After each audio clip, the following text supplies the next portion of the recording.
Saudara-saudariku terkasih, salam sehat dan sukacita selalu, berkah dalam. Sudahkah kita memberi senyum hari ini, Rabu 30 Juli 2025?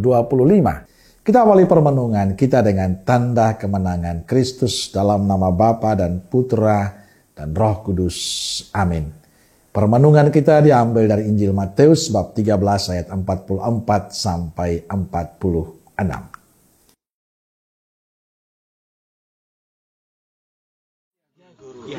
Hal kerajaan sorga itu seumpama harta yang terpendam di ladang, yang ditemukan orang, lalu dipendamkannya lagi. Oleh sebab sukacitanya, pergilah ia menjual seluruh miliknya, lalu membeli ladang itu. Demikian pula hal kerajaan sorga itu seumpama seorang pedagang yang mencari mutiara yang indah. Setelah ditemukannya mutiara yang sangat berharga, ia pun pergi menjual seluruh miliknya, lalu membeli mutiara itu. Saudaraku terkasih, kerajaan Allah diceritakan dalam dua perumpamaan yang kita dengarkan dalam Injil hari ini. Pertama, hal kerajaan surga itu seumpama harta yang terpendam di ladang, yang ditemukan orang, lalu dipendamkannya lagi. Karena sukacitanya, pergilah ia menjual seluruh miliknya, lalu membeli ladang itu. Kedua, kerajaan Allah itu seumpama seorang pedagang yang mencari mutiara yang indah. Setelah ditemukannya mutiara yang sangat berharga, ia pun pergi menjual seluruh miliknya lalu membeli mutiara itu. Dua perumpamaan ini memberi pesan untuk kita bahwa mencapai sesuatu yang berharga, yang berarti, yang bermutu, yang istimewa tidak mudah.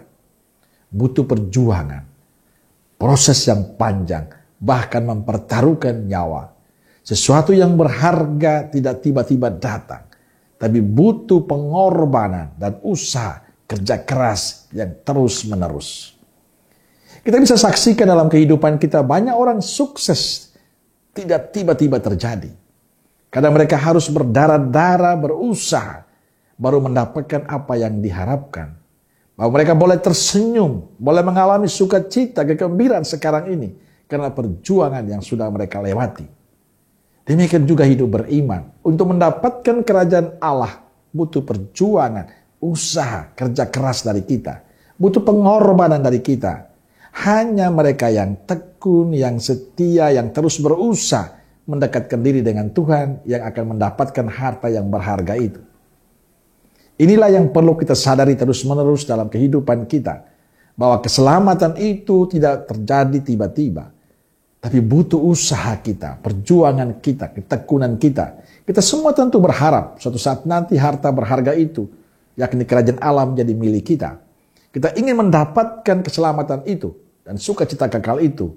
Untuk itu haruslah kita terus berusaha, jangan berdiam diri. Tapi harus terus berusaha dengan sikap dan cara hidup kita yang baik. Terus berusaha untuk mendekatkan diri dengan Tuhan.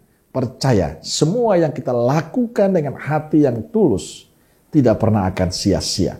Tuhan akan senantiasa mendengarkan kita. Amin. Semoga Allah yang Maha Kasih memberkati saudaraku sekalian, Bapa, Putra, dan Roh Kudus. Amin. Roh Kudus Nazaret, doakanlah kami. Amin. Berkah dalam.